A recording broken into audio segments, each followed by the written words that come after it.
Okay, let's talk about choosing a WordPress hosting provider in the UK, or more specifically, what's the best WordPress hosting provider for you if you're a UK business. So, there's a lot of considerations here to make. So, unfortunately, most people choose a hosting provider based on price, which is probably the worst way to do it because, in both directions, low price and high price, it's not a good indication of who is the best fit for you or which WordPress hosting provider is the best for you. So here's some things to think about when choosing a hosting provider, and some ways to determine who is the best provider for you. So some simple ones. So where do you want the hosting to be physically located? Ideally, you want the hosting as close to the majority of your visitors or prospective customers as possible. So if you're a UK business and you're serving only customers based in the UK or visitors in the UK, then it makes sense that you probably want to host it in the UK or in London.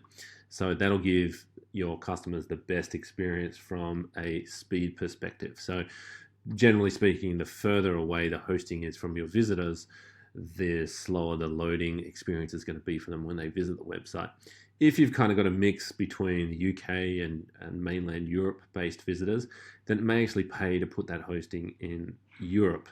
The reason being is that Europe's a bit of a funny case when it comes to hosting speed because you have a lot of countries very close together. So typically, the experience is going to be very fast for anybody sitting in Europe that is accessing a server based in Europe. Broadly speaking, anytime that internet traffic has to cross an ocean or body of water, it's going to slow down. So, if you've got 50% or more of your visitors are in mainland Europe, then it probably makes sense to host there instead of in the UK or London. And more broadly, if you're targeting international traffic or US based traffic, North America based traffic, and again, more than 50% of the visitors are coming from overseas or they're from the US, then it would actually probably make more sense to have that hosting based in North America or ideally the US. So that's going to have the best connectivity from a worldwide or global perspective.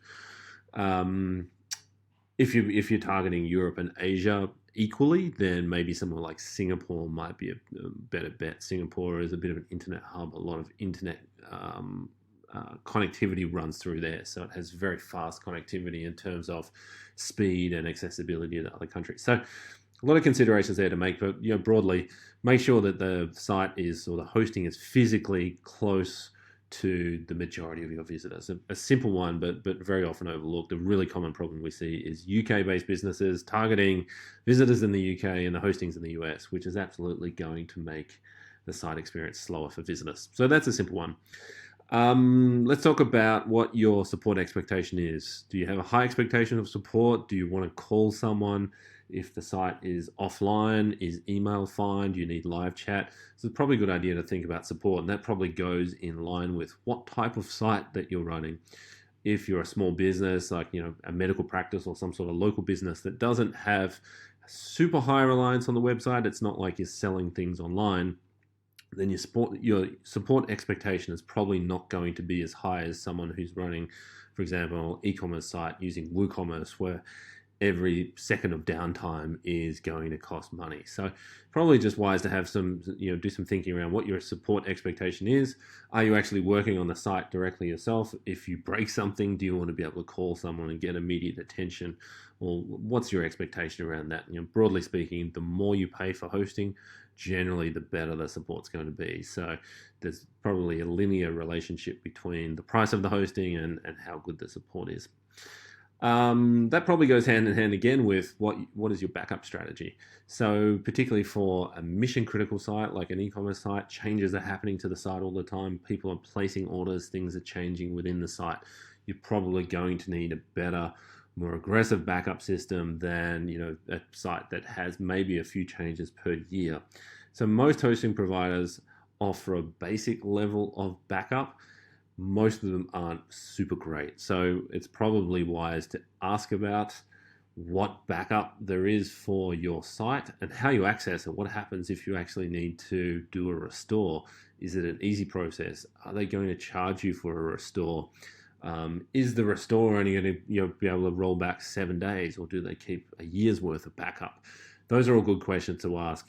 And increasingly so now, if you're investing money into building the site and Google rankings and even paid traffic as well, you don't want the site going offline. And, things happen, sites, people break things get accidentally deleted. It's most likely that over the lifetime of the website, something's going to go wrong and you're going to need to access those backups. So just an important one to think about there. We actually always run 2 backups on our site. So we'll use the backup provided by the hosting company, and we'll use our own. We use a service called BlogVault. It's very good. We actually started using that service because the hosting provider screwed up a backup when we went to restore. It was only through pure luck that we actually had a backup saved, and one of the staff had one on their machine. So another consideration there to make. So BlogVault, and you'll see on the website there's a link to that as well. Probably the last consideration is, do you need email hosting? So when you think about web hosting, there's probably 4 parts to it. Your domain name, which you're probably familiar with, that you buy from a domain registrar. So that could be a hosting company, it could be someone else. You have DNS hosting. We typically use a company called Cloudflare, cloudflare.com for DNS hosting. They are the fastest DNS host in the world. So what DNS hosting does, it turns web addresses into IP addresses. So when you type in www.google.com into your web browser, the first thing that happens is your computer talks to the DNS hosting and converts that web address into an IP address. So that's an important part of your hosting, and usually it's bundled in with the web hosting directly, but we actually use Cloudflare as a third party because they are the fastest DNS host in the world. But getting a bit off topic here. So the 4 parts are domain registrar, DNS hosting, web hosting, and then email hosting.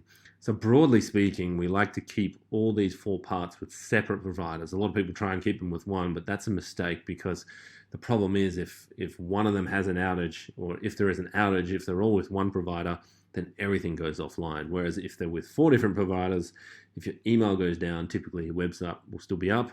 Or if the website goes down, then at least your email is still working. So having a bit of kind of fault tolerance there makes sense, and especially if you're a bigger site or a bigger business. So typically for email hosting, we'd always recommend keeping that separate from the web hosting, but if you're on a tight budget, then that might be a consideration, and you may want it included in the web hosting. So not all WordPress providers include email hosting, so that's an important question to ask when you're shopping around. And typically the more expensive providers are the ones that don't have the email hosting. The reason being is that they're more advanced hosts. They're typically managed WordPress hosting, and they only focus on hosting. They don't look at email hosting. I mean, broadly speaking, the providers that we recommend to our customers and clients, G Suite, or which is business Gmail, and Office 365. Those are probably the 2 big players. So Office 365 is typically better for people running Windows computers and people who like Outlook and Microsoft Office. And Gmail or G Suite is typically better for Mac users or Android users. So I'll leave you with that. I hope that was useful. Just a few important considerations to make when you're shopping around for hosting, looking at which hosting provider to go for. As I said, it's not necessarily, or it's probably a bad idea to make the decision solely based on price. They're all going to be roughly equivalent in cost anyway. A cheap host might be $10 a month, and a more expensive host might only be $30 or $40 a month. So we're probably talking about the difference between a cheap lunch and a nice dinner. So, from a broader business perspective, if you're relying on this thing to generate leads for your business, customer inquiries, sales, then shopping on price as your primary criteria to decide on which hosting provider is best for you is probably not a great idea. But I'll leave you with that. If you have any questions, or you need help, feel free to comment on the page. We'll happily come back to you.